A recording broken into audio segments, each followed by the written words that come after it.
Hoje o nosso tema é transformação digital no RH.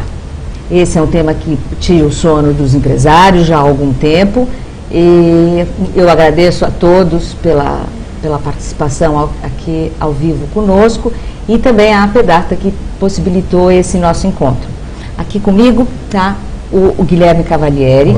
O Guilherme é presidente da HBR.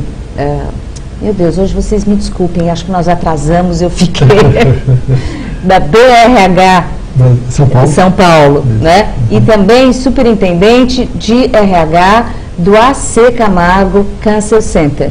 Bem-vindo, obrigada por aceitar o nosso convite.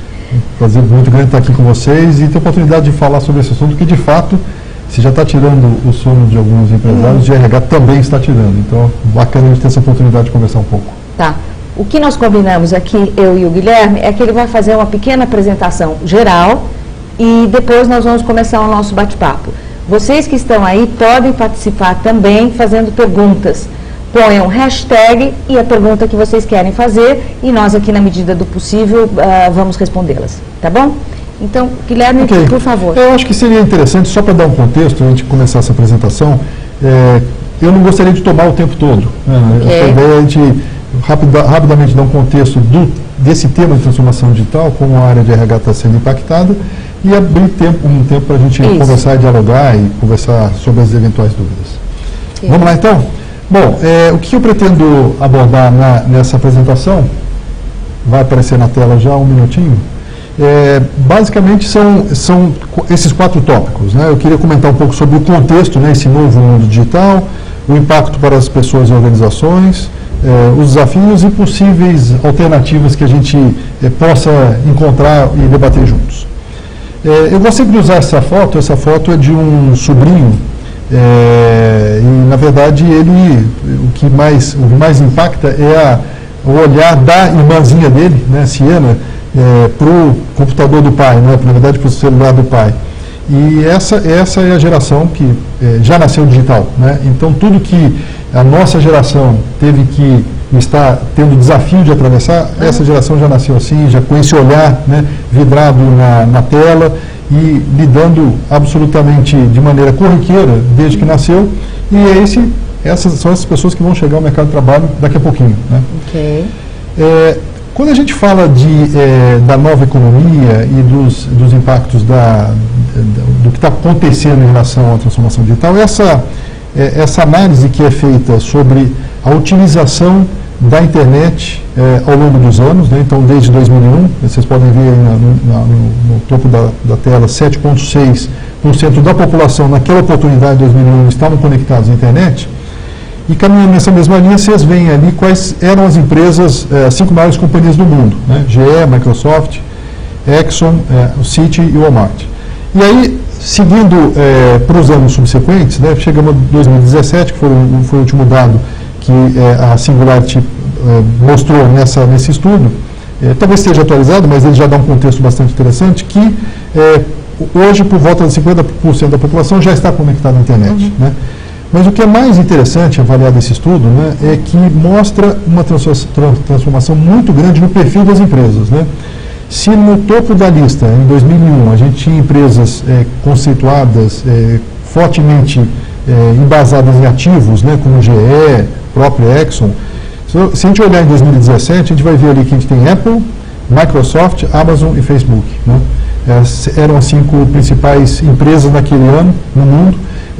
E basicamente os ativos delas, comparado com as grandes empresas industriais, etc., são bastante distintos, né?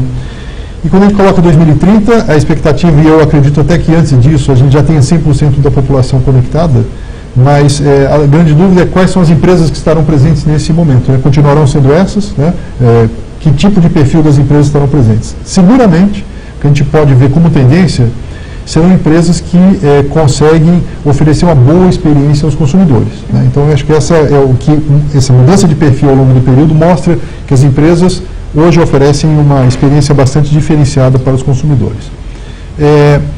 Esse gráfico é interessante porque ele mostra uma evolução da solicitação de desligamento das empresas, né? Então, a gente, desde 98 até 2018, embora tenha um pouco altos e baixos, a gente vê ali que há uma tendência maior das pessoas solicitarem desligamento, né? O que é interessante notar é que o pedido a liberdade que a gente tem para pedir demissão sempre teve na mão dos funcionários, né? Cada um de nós, felizmente, tem a liberdade de escolher onde pode trabalhar.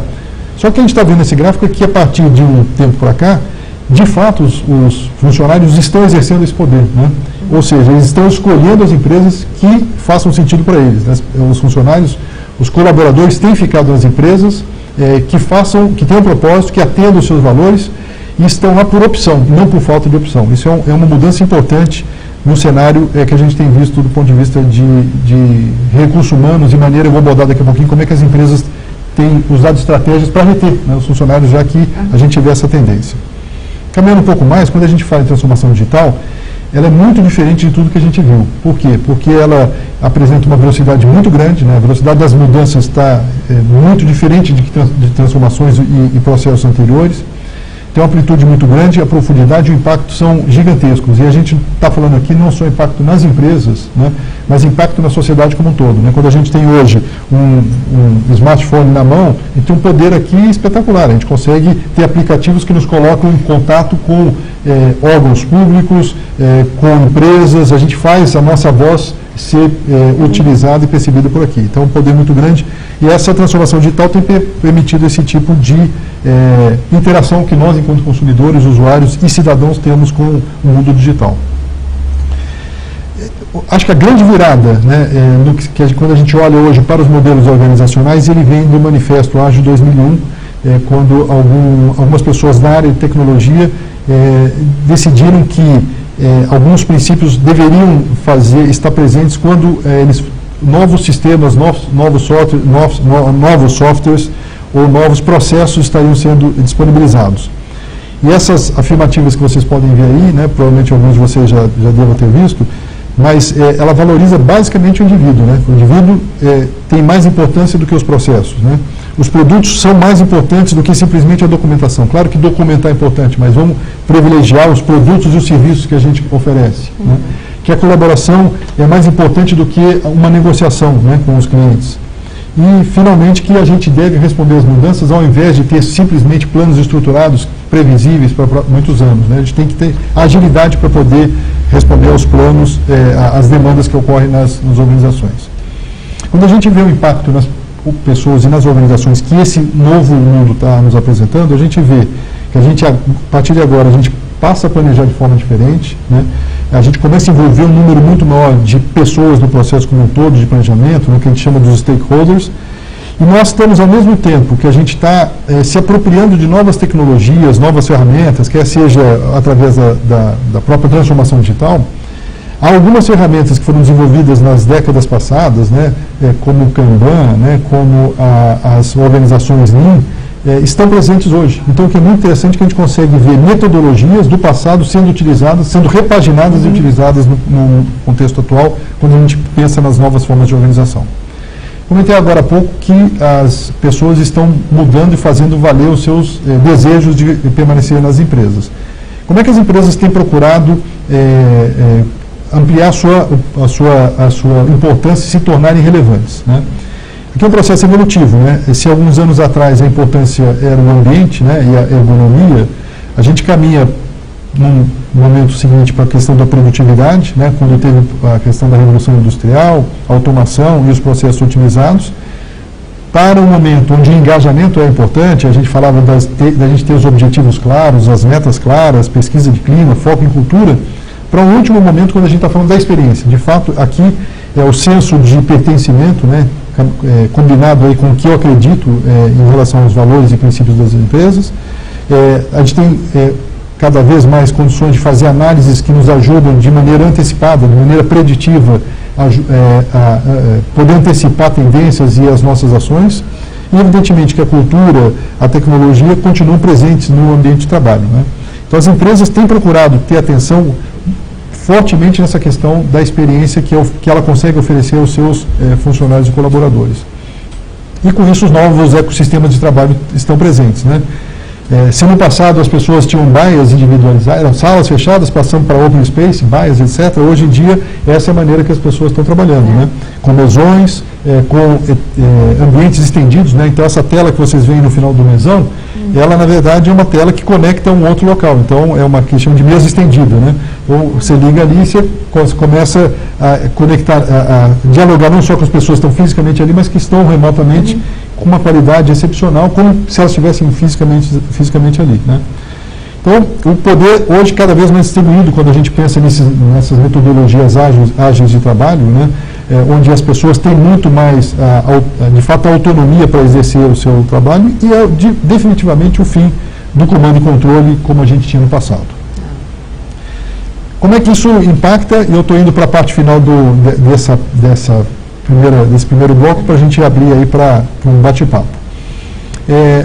As estratégias das empresas precisam, olhando para nós, né, dentro de recursos humanos, precisam de fato contar com com a nossa colaboração, né? Quando a gente olha principalmente com esse cenário, né, com esse ambiente de organizações de trabalho ágil, quando a gente pensa que o poder está distribuído, que isso afeta fortemente na cultura, as estratégias das empresas precisam prever fortemente essa questão do recurso humanos ajudando a criar os ambientes, criar as estratégias, não só para reter, mas principalmente para garantir que as pessoas estejam participando de maneira muito efetiva, né? Agora, quando a gente olha definitivamente para dentro das nossas responsabilidades, né, olhando assim funcionalmente o papel de RH, a gente, nesse novo contexto, a gente tem que revisitar todos os processos de RH. A gente tem que pegar o ciclo de vida do funcionário, desde a maneira como a gente se apresenta enquanto empresa para fazer um processo de atração de novos funcionários, depois como a gente seleciona as pessoas, como a gente faz o processo de integração, né, o onboarding dentro das empresas, até o desligamento, né, até quando as pessoas se desvinculam à empresa. Isso tudo precisa ser revisto, né, passando pelos processos de avaliação de desempenho, pelos processos de desenvolvimento, de gestão de remuneração, metas, contratação de metas, etc. O modelo que a gente vinha exercendo até então, 99% das empresas ainda atuam assim, não atende mais esse mundo ágil de trabalho, não atende mais as expectativas das pessoas, né? Os ciclos são menores. As expectativas que as pessoas têm das empresas é completamente diferente do que a minha geração, quando começou a trabalhar, tinha, né? Então, a gente de fato tem que revisitar todos os processos de recursos humanos, olhando principalmente a melhor experiência que a gente consegue oferecer para o funcionário, né? O Recursos Humanos, durante muitos anos, desenvolveu os processos olhando para dentro das competências de RH, e esqueceu talvez de voltar a olhar na necessidade, no que é importante como experiência para o funcionário. Agora é o momento da gente revisitar todos esses processos.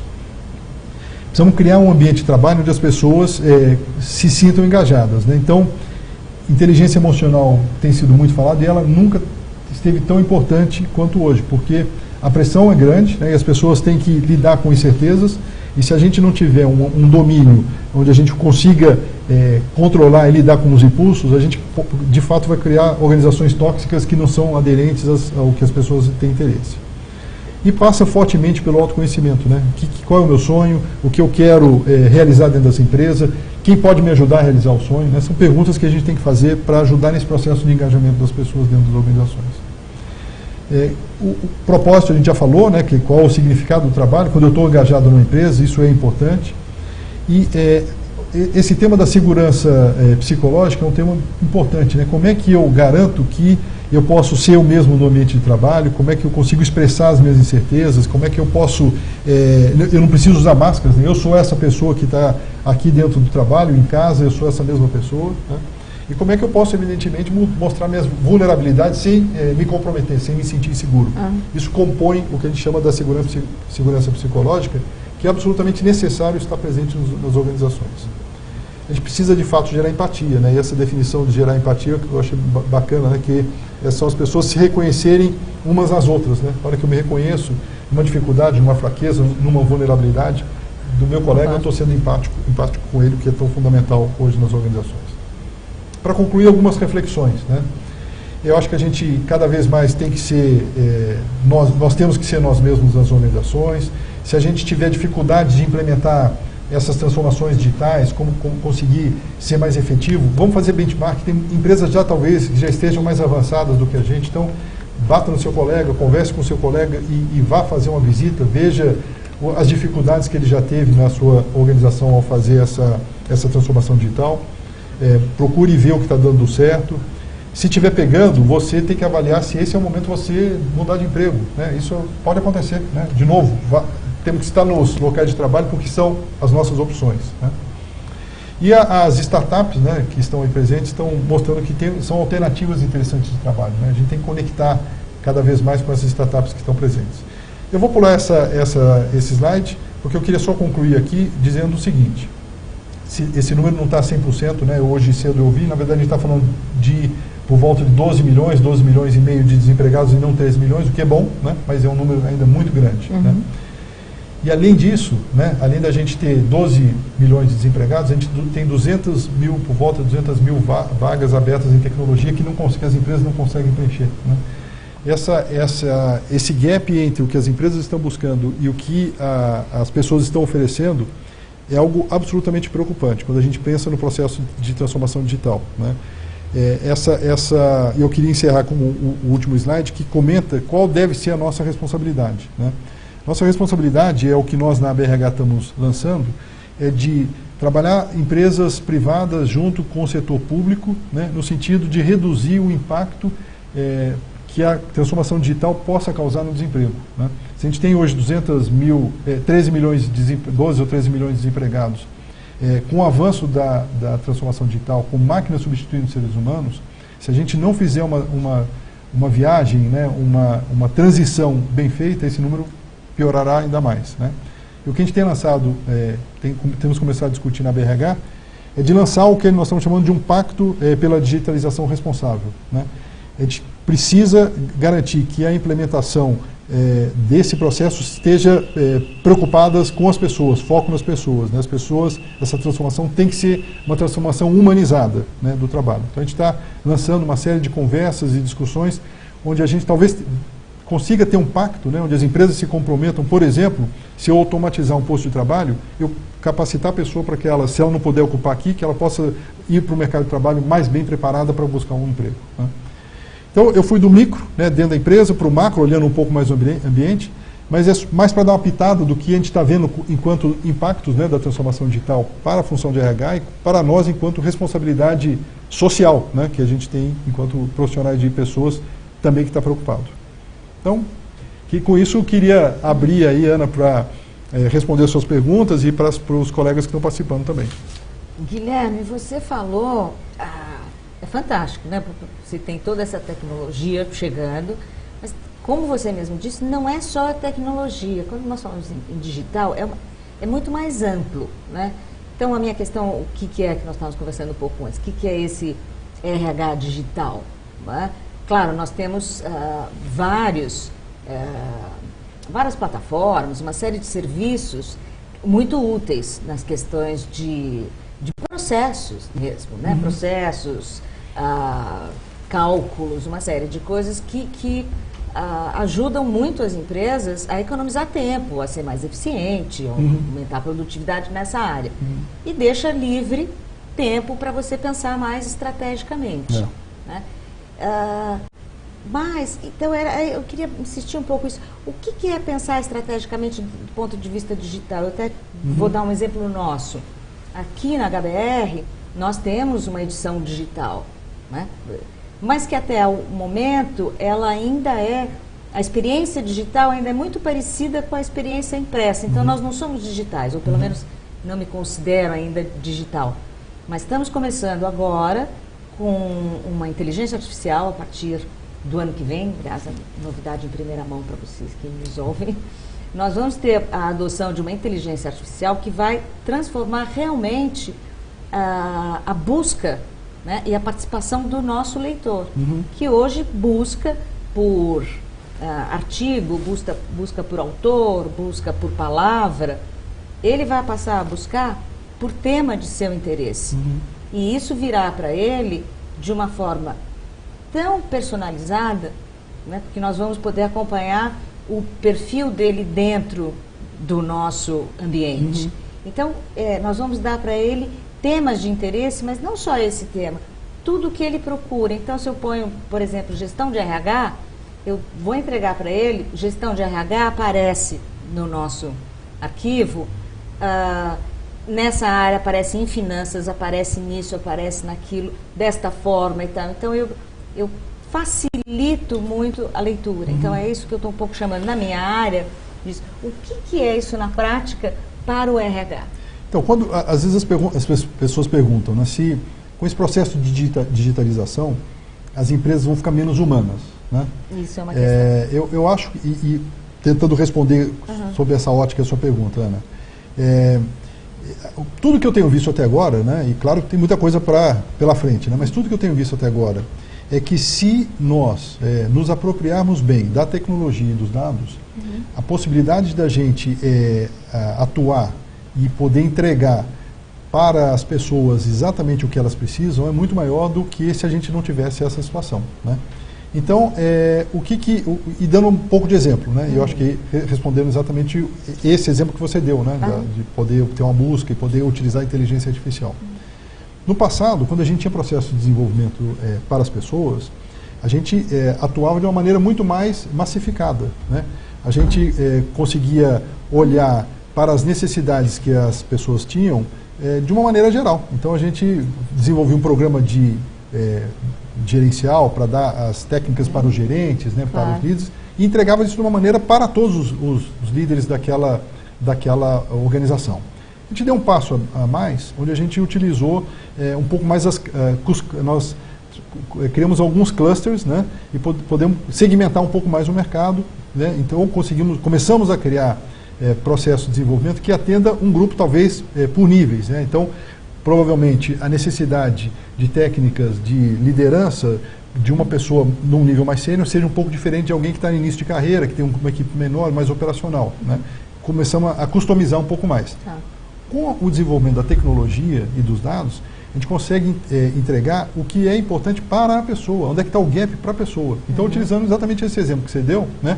Através da busca, aquela pessoa vai poder exatamente ter acesso ao que precisa para cumprir o seu plano de desenvolvimento individual, o gap que ela vai precisar cobrir. Então, isso é muito, do ponto de vista de gestão de pessoas, isso é muito melhor do que a gente fazer processos massificados, onde vai atender para uma parte das pessoas e não para outra um programa de desenvolvimento, né? São aqueles famosos treinamentos onde todo mundo vai. Os massificados, né? E metade nem sabe bem o que está fazendo ali, quer dizer, então a empresa investiu, né, e não investiu tão bem porque as pessoas não aprendem, não enriquecem porque não gostariam de estar lá, na verdade. Porque às vezes não era aquilo que ele precisava, exatamente. Isso vale para desenvolvimento, assim que funciona. Se a gente pegar essa mesma inteligência artificial, né, a mineração dos dados, né, e aplicar, por exemplo, para a gestão de benefícios, né, hoje as empresas ainda oferecem benefícios para os seus funcionários de maneira massificada. Né? Plano de saúde, dá para todo mundo. Você pode segmentar um pouco, dependendo do nível, tem um plano de saúde diferente, mas é um plano de saúde para todo mundo. De repente, o seu companheiro ou companheira trabalha em outra empresa, você não precisa do plano de saúde, mas você quer utilizar para algum outro benefício. Então, essa questão dos benefícios flexíveis, que até já existe há muitos anos, mas que foi muito difícil de ser implantado, porque a tecnologia não facilitava, era um processo difícil de gerir, hoje em dia está facílimo, está disponível, né? Utilizando informações, dados, as pessoas conseguem, com o aplicativo, ter um benefício que atenda. Então, vale desde processos seletivos, é a mesma coisa, né? Você utilizar os dados para poder fazer um processo seletivo mais assertivo, né? Então, de novo, eu acho que isso ajuda muito as empresas, né? O nosso tempo. Eu queria voltar a essa questão do processo seletivo, mas eu tenho aqui uma pergunta que era justamente sobre a experiência. Perdi aqui, estão chegando muitas perguntas, eu agradeço. Do Hélio Godoy. Gostaria que você falasse um pouco a respeito do Employee Experience, que é um assunto que tem estado no radar de vários RHs, falando do mundo digital. Que eu acho que era um pouco isso que você estava falando, né? Como é que eu me encaixo mais como indivíduo. Então, quando dizem, tinha uma outra questão, eu estou sumarizando algumas questões, porque tem alguns perguntando, bom, e como é que fica o lado humano? Se eu estou entendendo um pouco o que você está me dizendo, olha, nós estamos usando a tecnologia para, né, trazer uma satisfação para o ser humano. É mais ou menos isso? É exatamente isso. Tá. Eu trabalhei durante 7 anos na Serasa e a gente teve a oportunidade de começar a revisitar esse ciclo de vida do funcionário, utilizando exatamente esse conceito da experiência do funcionário, né? E o exercício que a gente fez foi espetacular, né? A gente chamou as áreas internas, criamos o que a gente chamou lá na época do Inception, que é exatamente ouvir as dores dos funcionários, né? Então você cria, a partir de entender onde os funcionários observam o que eles recebem da área de recursos humanos, né, no nosso caso, em todos os aspectos, e ali a gente pôde ter um processo de empatia para poder entender exatamente a dor do funcionário para os processos que nós entregávamos, né? E foi um choque de realidade, né? Vieram coisas ali que, caramba, a gente imaginava que a nossa imagem era melhor do que tinha, que a gente oferecia uma coisa melhor. Por outro lado, foi ótimo, porque permitiu a gente começar a fazer essa revisão de todo o processo do ciclo dos funcionários, né? E utilizando as metodologias de design thinking, etc., você pode criar as personas e a partir daí criar modelos que atendam a diferentes personas dentro da sua organização, né? Então você pode ter uma persona que é diferente das necessidades, né, do ponto de vista de serviços e processos de recursos humanos, que atua na área comercial, no campo, diferente de alguém que está na área industrial, ou diferente de uma área administrativa, né? E a partir daí você consegue customizar as suas entregas e oferecer uma experiência para o colaborador, para o funcionário, muito melhor. Tá. Né? Eu acho que então, tem uma próxima pergunta que se encaixa bem. Você estava dando o exemplo da Serasa, e o André Affini, se não me engano, pergunta como está a experiência do AC Camargo nesse processo de digitalização. Então, saímos da Serasa, vamos para o AC Camargo. Então, é interessante, né? O que eu estou há 2 meses no AC Camargo, né? 2 meses e pouquinho. O que eu tenho visto lá? Do ponto de vista do tratamento, né? A hora que a gente vai para a parte do tratamento do paciente, é muito bacana ver o que nós temos lá, é o que tem de ponta, né? Então, qualquer hospital do Brasil ou do mundo, nós temos o que tem de mais evoluído em qualquer hospital, tanto aqui quanto fora, né? No que se refere às máquinas para o tratamento oncológico, onde é a nossa especialidade. Quando a gente vai para a área de suporte, né, de retaguarda, a gente tem alguns desafios. Nós estamos mudando agora o nosso processo de gestão, nossa ERP está sendo mudada agora, então, e isso com todos os desafios, a hora que você entra com um novo sistema de gestão. Mas também do ponto de vista de processos de informática, a gente também tem alguns avanços a serem feitos. A minha aposta lá, né? Então, para dar um exemplo para vocês, eu nem me lembro quando foi a última vez que eu usei um desktop para trabalhar. E quando eu cheguei lá, eu falei, poxa, cadê o meu notebook? Ah, não tem. Aqui você tem um desktop. Desktop, caramba, nem sabia como é que funciona, né? Mas a aposta que eu estou fazendo lá, e está sendo excelente porque tem grandes adeptos, é de que a gente vai criar alguns atalhos, né? Vamos criar alguns saltos ali. Talvez a gente não precise nem sair do desktop para o notebook para depois ir para um outro modelo. Vamos direto para o que seria o mobile, né? Claro. Então a gente está começando a criar processos, apps, onde os colaboradores possam interagir e também os próprios pacientes no seu tratamento, né? Então, tem alguns avanços importantes para a gente conquistar aí. Eu tenho certeza que em breve, tanto do ponto de vista interno, de gestão, e também, e principalmente para atendimento dos pacientes oncológicos, a gente vai ter um número de aplicativos muito interessantes onde eles vão poder utilizar e interagir, né? Poder acompanhar o seu tratamento, agendar consultas. Isso já tem um aplicativo que permite, mas poder acompanhar muito mais de perto o tratamento. Então, é uma jornada interessante, né? E a gente tem que ter agilidade para poder oferecer o melhor aí para os pacientes. Perfeito. O Marcos Araújo perguntou, o RH digital é composto por vários fatores, mas ao falarmos de pessoas, o ambiente impacta positivamente, além das novas formas de trabalho, como home office, horário flexível. Essas modalidades fazem parte desse RH digital? Novamente, temos algumas questões nessa área. Né? E tem realmente esse impacto, né? E eu queria juntar a questão do Marcos, porque, claro, você tem horários flexíveis, você tem home office, você está ampliando, né, as possibilidades. De novo, acho que a experiência do colaborador, né? Eu não preciso mais bater ponto. Sem dúvida. Né? Eu tenho mais agilidade. Ou você pode bater ponto eletrônico, né? A hora que você está logado, automaticamente está. Sim, o sistema reconhece que você está. Você trabalha muito mais por produtividade, né? Você é um respeito até às pessoas, né? Você tem uma tarefa, você cumpre aquela tarefa. Se você leva 5 horas, 6 horas, enfim, você combinou um prazo, você vai entregar aquilo da melhor forma possível. Você não precisa ficar sentado na cadeira 8 horas, né? Então, acho que até é uma questão de respeito. Mas uma coisa que isso traz, que talvez não seja tão bom, isso que eu queria escutar de você, tem a ver com a cultura, né? Que eu já fiz essa pergunta, eu estou sempre insistindo nessa pergunta. porque você põe as pessoas para fora sim, né? Para sua casa e tudo mais. Mas como é que você lida com essa cultura organizacional? Com pessoas tão dispersas, em locais diferentes, muitas vezes com culturas diferentes. Então, e isso, me parece, é uma coisa da liderança da empresa, mas muito ligada ao RH. Então, sem dúvida, como esse RH digital, não é, lida com quase essa, digamos, não seria uma oposição, mas tá, eu dou liberdade, mas ao mesmo tempo a cultura organizacional é fundamental. Bom, em relação a essa questão do trabalho remoto, né, que já é presente em boa parte das organizações já há alguns anos, de certa forma ela até antecedeu essa questão toda da transformação digital. Né? Então, horário flexível, trabalho remoto já existia antes até da gente estar com essa moda toda, com essa preocupação toda da transformação digital. Ele é fundamental porque, de novo, isso amplia o engajamento das pessoas, né, e principalmente quando a gente vive em centros grandes como São Paulo, por exemplo, de mobilidade urbana é um desafio, né, enorme. Você poder trabalhar de casa é excelente, né? Te dá uma qualidade de vida muito melhor. Em contrapartida, dificulta essa questão da gestão da cultura, etc. Uma das possibilidades que algumas empresas têm adotado é de ter alguns rituais onde você tenta garantir alguns dias do mês das pessoas fisicamente estarem na organização, né? Por algumas razões. Primeiro, para poder conviver com os colegas fisicamente e ter oportunidade de participar eventualmente de algumas reuniões presenciais, né? E onde também, naquele momento, seriam oportunidades onde alguns rituais de reforço da cultura organizacional seriam exercidos, né? Desde uma reunião de uma maneira mais participativa, um processo de comunicação, alguma coisa onde você faz um processo de comunicação do presidente da empresa com 2 ou 3 níveis abaixo para garantir que a comunicação seja mais fluida. Então, que são artifícios que podem e que caracterizam a cultura da empresa, né?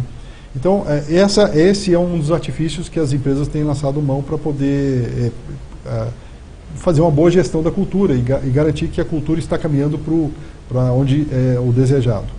Agora, evidentemente também que o relacionamento que as pessoas têm, né, às vezes remoto, eles também conseguem garantir também muito essa questão da cultura, né? Você estava comentando agora há pouco essa questão da marcação de ponto. Isso a questão da confiança é fundamental, né? Isso é um traço cultural, né? Dizer, olha, não existe mais comando e controle, as pessoas são mensuradas pelos resultados que entregam, né? A autonomia está presente nos times de trabalho. Então, são características que mesmo remotamente, né, a cultura da empresa pode estar presente, né? Então, acho que as duas coisas funcionam e podem ser complementares, né? Caio, como você vê a aplicação do People Analytics como gestão e desenvolvimento do pessoal? Então, eu acho que assim, só queria fazer uma consideração para a gente separar bem, né, o que é de fato People Analytics e o que é a gestão de KPIs, né, dos indicadores, né.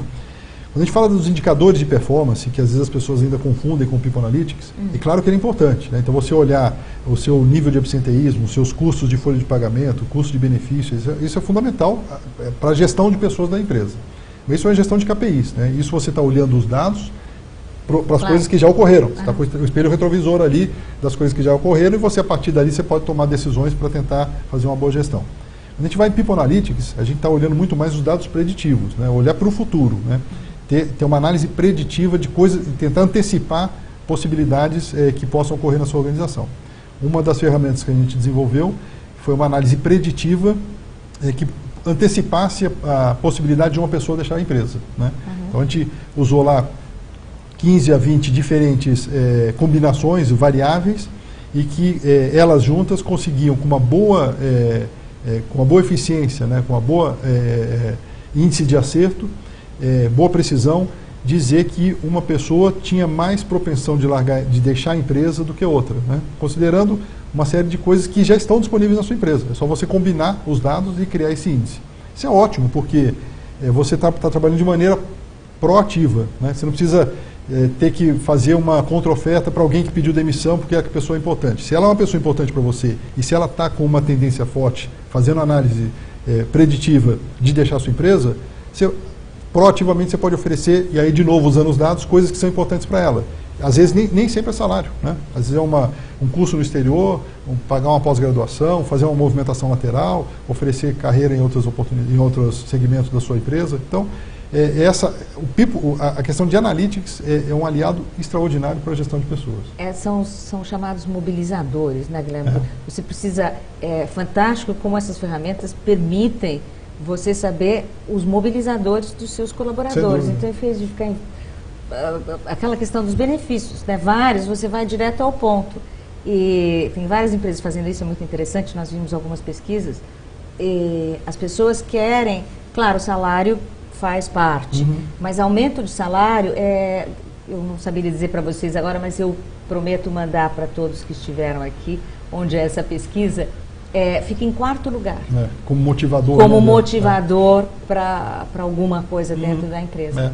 Grande parte das empresas, das pessoas ficam nas empresas se elas sentem que elas estão se desenvolvendo, que elas estão aprendendo, né, que elas estão sendo melhores profissionais. Normalmente isso está no topo da pirâmide aí quando a gente faz as pesquisas que mostram que são temas importantes para reter pessoas, né? Então, oferecer um ambiente de desenvolvimento para as pessoas é fundamental, né, para ampliar o engajamento. Tá. Queria voltar um pouco lá para a nossa tecnologia mesmo, do digital, de inteligência, uso de inteligência artificial, porque a tecnologia está entrando até, né, para desenvolver metas, mas também entra na contratação, como você mencionou um pouco antes. E nós temos publicado alguns artigos que fazem alertas para esse uso dessa tecnologia sem os devidos cuidados, que muitas vezes é feito, porque em vez de deixar mais impessoal a escolha, na verdade, continua com grande viés, né? Nós publicamos um artigo do professor Peter Capelli de Wharton, que ele estava dizendo, olha, a Amazon, né, começou a usar em 2014 uma inteligência artificial para trazer talentos e melhorar. Como, para a igualdade de gênero, como era previsto em talentos anteriores, porque é isso que é o problema, né? Baseado, essa inteligência artificial vai buscar no histórico. A máquina prejudicava as mulheres até nos programas feitos para as mulheres. Por quê? Porque ao longo da Amazon, na história da Amazon, a preponderância de bons talentos ficava com os homens. A Amazon não conseguiu resolver o problema e suspendeu em 2017. No fundo, isso que você está falando... Como é que fica isso? Né? O que o RH, qual é a responsabilidade do RH nisso? Claro. Esse exemplo da Amazon nada mais é do que um viés inconsciente da máquina. Exato. Né? A máquina tem viés inconsciente, claro, porque quem programou a máquina botou uma série de condições ali para a contratação. Como o viés dele ser humano. Né? Ele transferiu para a máquina, e a máquina passou a ter um viés. Né? Então, essa semana eu participei de um evento lá na Fiesp, onde o tema era exatamente diversidade e inclusão, e tivemos a oportunidade de abordar um pouco exatamente essa questão aí dos vieses, né, para a contratação de pessoas. E o que nós abordamos lá é exatamente que se a máquina estará programada, essa máquina fará o que você colocou lá como as variáveis para contratação, nesse caso. Né? Então, o cuidado que a gente tem que ter, olhando principalmente para dentro de RH, é ter certeza de que o que a gente está comprando, do que a gente está colocando ali para frente, não está reproduzindo exatamente esse viés que a gente tem. Claro. Né? De homem, de mulher, ou de uma determinada faculdade, fazendo restrição para uma faculdade, ou de faixa etária, ou se é casado ou solteiro, filhos, etc. Se a gente colocar essas condições, a máquina vai buscar onde as condições estão colocadas. Então, uma possibilidade é de você, e isso está sendo frequente, a história do recrutamento às cegas, onde você elimina todas essas variáveis que poderiam interferir na criação, na condição de um viés, né, para você poder ter uma diversidade muito maior das pessoas. Então, é um cuidado muito grande. Né? Então, a gente, enquanto área de RH e responsável pelo filtro inicial das pessoas dentro das organizações, né, quer dizer, as pessoas só irão para as etapas seguintes se passarem por nós. Né? Então, a gente tem uma responsabilidade gigantesca. Então, o chamado, recomendação, convite que eu faço para você, converse com a pessoa que está ali na ponta, não, analista de seleção que está fazendo as conversas iniciais, e tenha certeza de que o viés, o filtro não começa ali de maneira errada. Né? E isso, se está ali, e a hora que você mecanizar, né, botar na inteligência artificial, você vai carregar exatamente aquela mesma situação. Então, esse acho que é um cuidado muito grande que a gente tem que ter. E, de novo, a hora que você faz a revisita, né, do seu ciclo, esse é um dado importante a ser visto, né? Se você está, de fato, trazendo a diversidade para dentro da sua organização, ou se você está ainda colocando condições que, infelizmente, não trazem essa possibilidade. Né? Nós cometemos um aqui grande, por questões de locomoção em São Paulo e tal, que é onde a pessoa mora, né? Que geralmente a ideia é boa, né? As pessoas que moram mais longe, transtorno, tempo, você quer melhor. Mas quem mora mais longe, geralmente, né, são as pessoas da classe C, D, enfim, conforme. Você acaba segmentando. E geralmente, né?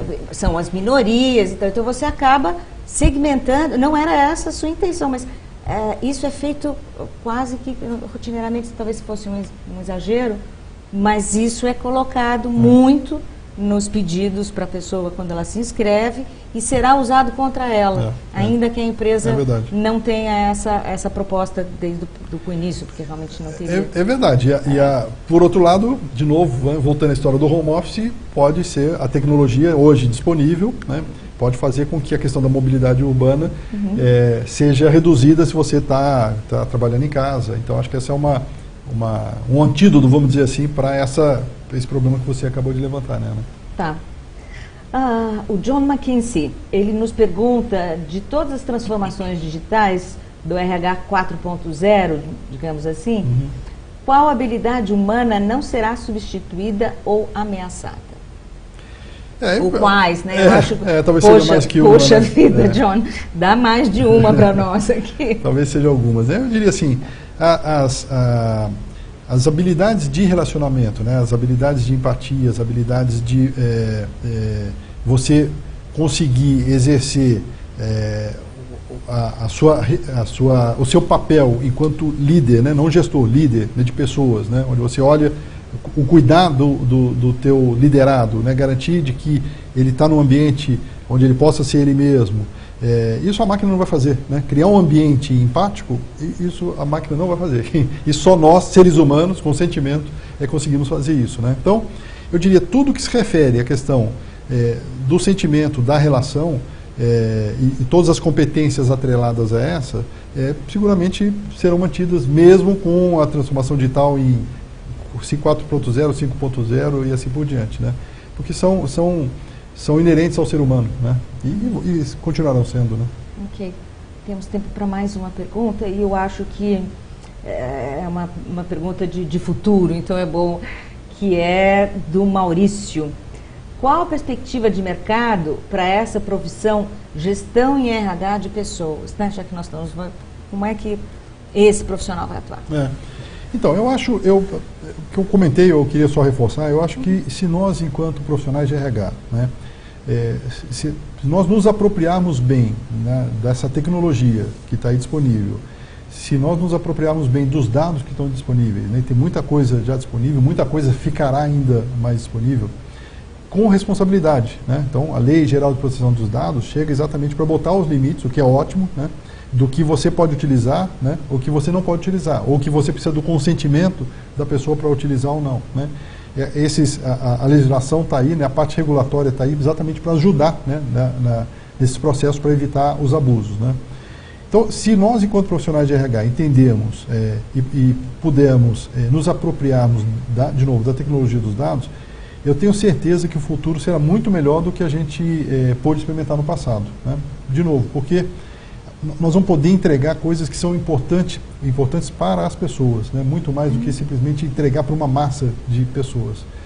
E que eu acho que essa é a nossa função cada vez maior, né? E isso nos reserva um futuro, né? Porque, de novo, são atributos que nós, enquanto profissionais de RH, teremos cada vez mais a responsabilidade, né, desse processo da humanização da empresa, né? As empresas são formadas por pessoas com sentimentos e esse é o nosso papel, né, de poder criar um ambiente onde as pessoas se sintam bem, estejam engajadas e, evidentemente, tenham propósitos que façam sentido e que estejam alinhados. Eu queria um último em relação à questão da transformação digital também, uma última preocupação que eu queria compartilhar com vocês, que foi essa parte final aí, quando eu comentei do impacto que a digitalização pode trazer no desemprego, né? A gente tem visto um número muito crescente de atividades sendo substituídas por robôs, né? Talvez a mais fácil, mais gritante sejam dos postos de atendimento dos call centers, né? Cada vez mais as máquinas, os robôs, né, estão atendendo e atendendo com grande eficiência, né? Se a gente pensar que os postos de atendimento, centrais de atendimento, era em grande parte uma posição de primeiro emprego para o jovem que às vezes está entrando na faculdade e precisa complementar a renda, e se a gente começa a substituir isso por máquinas, a gente mata uma perspectiva muito grande para essas pessoas, que era a entrada no mercado de trabalho, né, para grande parte das pessoas. Então, de novo, eu acho que nós, enquanto pessoas responsáveis pela área de pessoas das empresas, né, cidadãos responsáveis e conscientes da nossa responsabilidade, temos que ter um cuidado muito grande em relação a isso, né? Não dá simplesmente para a gente substituir um homem por uma máquina e pagar os processos, as verbas rescisórias e achar que está cumprido. Não está. Não está. Isso não resolve a nossa situação. Tem uma responsabilidade social. A responsabilidade é muito grande. A gente tem que devolver para a sociedade pessoas melhores que entraram, pessoas habilitadas para poderem viver nesse mundo transformado. O que não é simples, né? Porque às vezes uma pessoa com o primeiro emprego não tem uma habilidade de ser programadora e o mercado está pedindo para um programador, né? Então, a preocupação que a gente tem que ter cada vez mais é de fazer essa transformação digital de uma maneira responsável, né? Eu acho que essa é uma responsabilidade que nós não podemos abrir mão de forma nenhuma. Perfeito. Guilherme, agradeço muito você ter vindo aqui conosco. Obrigado, Ana. Oportunidade bacana de estar aqui, sempre à disposição de vocês e parabéns pela iniciativa. Obrigada. Agradeço a todos vocês que estiveram aqui conosco, a APData, que possibilitou a realização desse webinar, e espero vê-los em breve. Até a próxima.